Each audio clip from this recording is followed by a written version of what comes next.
Fala galera, estamos aqui para mais um vídeo. Esse vídeo é um tema que é muito tratado aí no meio cristão, no meio gospel, digamos assim.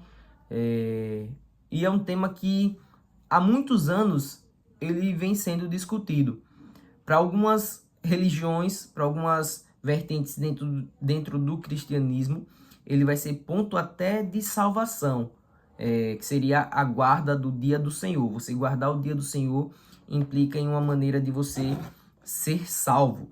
Outras vertentes, que é como a vertente reformada, né, a maioria dos reformados, vão defender que o dia do Senhor é um domingo, né, diferente dos adventistas, que vão defender que o dia do Senhor é um sábado, mas que esse domingo ele é um dia de celebração, um dia que separamos para o Senhor, e ele não é um dia, como é que eu posso dizer, que vai garantir a sua salvação, mas que se você é salvo, você tem que sim guardar o domingo.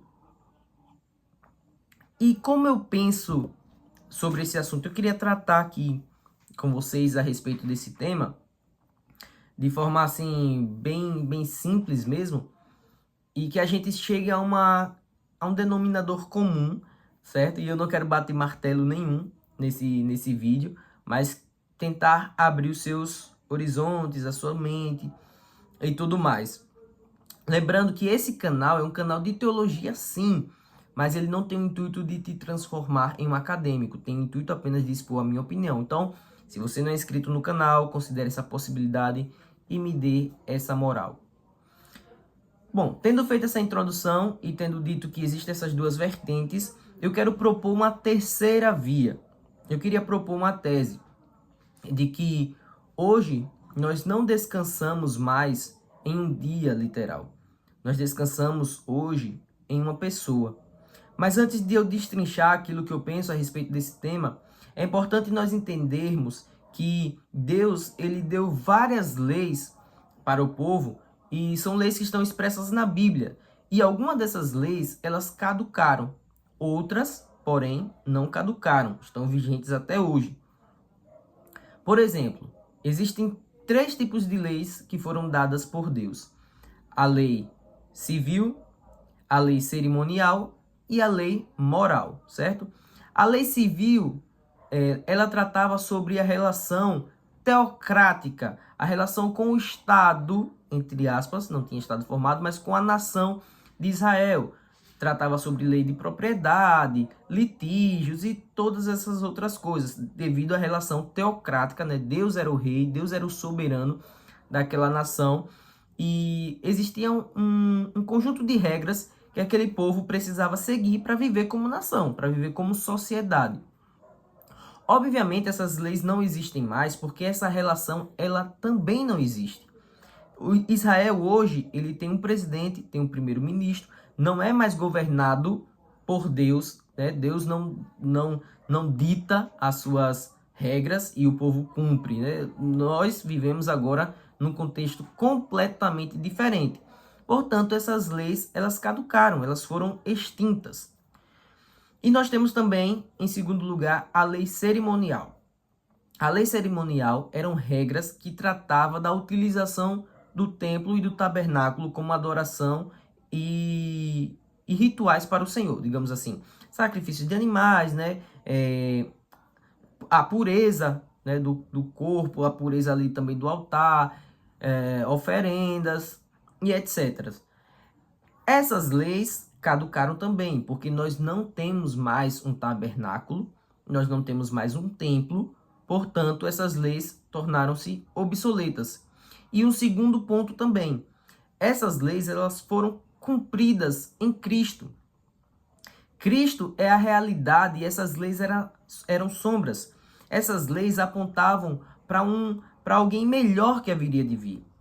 Por exemplo, essas leis elas versavam sobre o sacrifício de animais. Teria que ser um animal perfeito, um animal sem mácula, sem mancha e tudo mais. E Cristo é o nosso Cordeiro perfeito. Cristo morreu, Cristo derramou seu sangue perfeito para nos salvar. Cristo cumpriu. A própria palavra de Deus vai dizer que Cristo é o cumprimento dessas leis, né? A própria Bíblia vai dizer, o próprio Jesus vai dizer que Jesus ele não veio para abolir a lei, ele veio para cumpri-la em sua integralidade. Mas existe um conjunto de leis também que não caducaram, que estão vigentes até hoje, que são a lei moral. E popularmente nós a conhecemos como os 10 mandamentos, né? Não matarás, não roubarás, não darás falso testemunho e tudo mais. Essas leis, esse conjunto de leis que nós chamamos de lei moral, elas estão vigentes até hoje. Elas expressam o caráter de Deus e a nossa relação, a relação que temos para com Deus e para com o nosso próximo. Tanto é que Jesus resume todos esses 10 mandamentos em 2 principais, né? Amarás a Deus sobre todas as coisas e ao teu próximo como a ti mesmo. Só que nós encontramos um pequeno problema ao fazermos toda essa análise. Que nesses 10 mandamentos que estão vigentes até hoje, nós temos o 4º mandamento, que é lembrar do dia do Senhor, lembrar do sábado, para santificá-lo, para guardá-lo. Então, o ponto é o seguinte: se esse 4º mandamento está embutido em um conjunto de leis que está vigentes ainda hoje, ele precisa ser observado. E a sua não observância resulta em pecado. Então, o que nós devemos entender a partir de agora, tendo feito essa observação, é qual seria então esse dia? Qual seria esse dia? Qual o dia que nós temos que observar? Os adventistas vão defender a forma como está escrito lá no Velho Testamento, que seria o sábado. Temos que guardar o sábado porque está expresso lá. É o sábado, o dia do Senhor é o sábado, nós temos que guardar o sábado. Os reformados vão dizer que, em sua maioria, que o dia a ser guardado é o domingo. Por quê? Porque foi o dia em que Jesus Cristo ressuscitou e a comunidade dos crentes, a igreja, a recém-formada igreja, passou a se reunir aos domingos. Isso é fato. Isso é fato. Eles começaram a se reunir nos domingos, ter seus encontros nos domingos, suas programações, atividades, em uma forma de lembrar-se da ressurreição de Cristo. Qual é o ponto que eu vou defender? Que hoje nós não descansamos mais em um dia, mas em uma pessoa. Cristo é o nosso Shabat. Cristo é o nosso descanso. Nós não descansamos em um dia literal, mas nós descansamos em uma pessoa. E é claro que o princípio ele permanece. O princípio de lembrarmos que temos alguém para adorar e lembrarmos que temos alguém em quem nós podemos descansar. É muito bonito, é claro, ver que existe um acordo social dentro da maioria dos cristãos de se reunirem aos domingos e celebrarem o dia do Senhor no domingo. Não tenho nada contra isso. Acontece que esse domingo, ele poderia ser qualquer outro dia, porque os textos que vão relatar sobre a reunião dos crentes do primeiro século no dia do domingo são textos narrativos, não são textos normativos.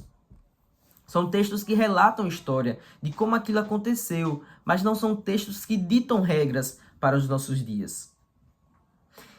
Então, se não são textos normativos, mas são textos narrativos, eles não ditam normas, então nós devemos nos apegar aos textos que ditam as normas. Por exemplo, o sábado. A Bíblia ela é explícita quando ela vai dizer que o sábado é o dia a ser guardado. Acontece que o próprio Cristo, ele foi pego em vários atos de quebra de sábado. E o próprio Cristo, ele deixou claro que o sábado é quem foi feito para o homem e não o homem feito para o sábado. Em outras palavras, o próprio Jesus, ele ressignificou esses mandamentos. Esse mandamento, no caso do 4º mandamento, assim como ele ressignificou também alguns outros, como por exemplo, lá está escrito, não adulterarás. Aí o que é que Jesus faz? Ele diz, olha, não é só isso não é você se deitar apenas com uma mulher que não é sua. Mas se você olhar para uma mulher e a desejá-la no seu coração, você já cometeu adultério. Jesus ressignificou esse mandamento. Jesus ressignificou também o mandamento de não assassinarás. Não é simplesmente você tirar a vida de uma pessoa. Mas se você nutrir ódio por aquela pessoa, você já o assassinou em seu coração, você já cometeu assassinato no seu coração, você é assassino aos olhos de Deus. Jesus ressignificou o mandamento do não assassinarás. Assim como ele ressignificou também o quarto mandamento. O quarto mandamento agora não é um dia literal em que as pessoas param tudo, param suas atividades, seus trabalhos e vão ali ficar naquele dia pleno e só louvando a Deus e etc e tal. Não. O que vale desse mandamento é o princípio. O apóstolo Paulo vai dizer lá em Colossenses que tudo isso, a guarda de dias e tudo mais, são sombra do que haveria de vir. E agora nós temos a realidade. Veja, quando o povo de Israel eles guardavam o sábado, aquilo apontava para Cristo e realmente fazia sentido, porque eles estavam na espera de algo maior. Mas nós já temos essa realidade. O apóstolo Paulo vai dizer que aquilo era sombra e o corpo é de Cristo. A imagem que nos vem à mente é de uma criança brincando com seu carrinho e de repente ele vê uma sombra se aproximando. É a sombra do seu pai.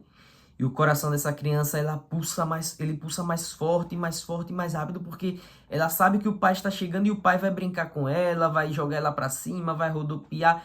E o coração dela se alegra, ela tá vendo aquela sombra e ela olha para aquela sombra e ela cria muita expectativa naquela sombra. E quando ela se vira para trás, ela vê o pai.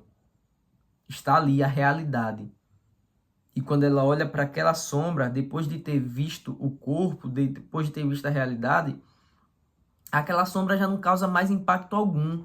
Porque não faz sentido ela se alegrar na sombra se ela já tem a realidade. O pai já está ali com ela. É isso que o apóstolo Paulo vai dizer lá em Colossenses. Não faz mais sentido algum. Ainda em Romanos, Paulo vai dizer também que nós não podemos julgar nem ser julgados por questões de dias sagrados ou dias que nós devemos guardar. Não é isso que vai fazer-nos mais santos ou não. Isso daí é bobagem. Olha, todo mundo quer guardar o dia do domingo como sendo o dia de adoração ao Senhor. Maravilha. Mas isso tem que ser um ato de felicidade, de alegria e não de peso, não de jugo sobre os ombros dos irmãos. Não deve ser um legalismo a ponto de colocar um fardo e que chegue todo final de semana e você diga, poxa vida, hoje é o dia que eu não posso fazer mais nada, eu não posso ir para o aniversário em família, eu não posso mais ir para uma praia, né? Eu não posso fazer outras coisas porque eu tenho que ir para a igreja e tudo mais. Acontece que nada disso é bíblico. Embora eu entenda que existem pessoas que tenham motivos para defender e usam textos bíblicos, mas eu estou explicando que esses textos bíblicos, eles não são suficientes para sustentar uma ideia como essa. Eu não sei o que você pensa, não sei também se fui muito vago, espero ter sido claro na minha opinião, não estou aqui para bater o martelo. Se você conseguir, comente aí, diga o que é que você acha. Para sintetizar tudo isso, o quarto mandamento ele é válido sim. Ele é válido sim, o seu princípio permanece. O que muda é a sua forma de observância. Nós continuamos a observá-lo, mas não na forma que era observado. Porque o seu mandamento, esse quarto mandamento, ele foi ressignificado por Cristo. Deus abençoe a sua vida, forte abraço e até a próxima.